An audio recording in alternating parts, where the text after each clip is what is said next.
大家好，我是傻姐。如何把鸡蛋装进空的油桶呢？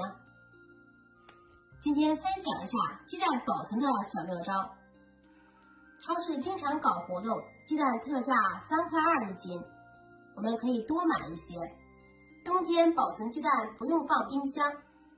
首先我们找一个空桶，为了美观，我们从侧面用剪刀把它穿进去，剪开，底部也剪开一些，这样呢桶就可以扒开了。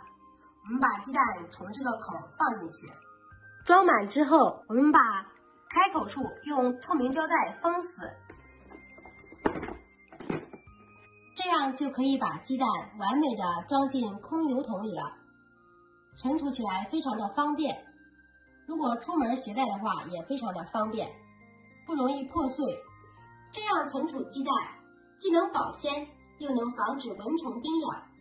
这样装起来放到阴凉干燥处，放3个月不会坏，简单又方便。喜欢的朋友收藏试做一下吧。这么简单实用的小窍门，赶快分享给家人知道吧。今天的分享到这里，关注我，明天见，拜拜。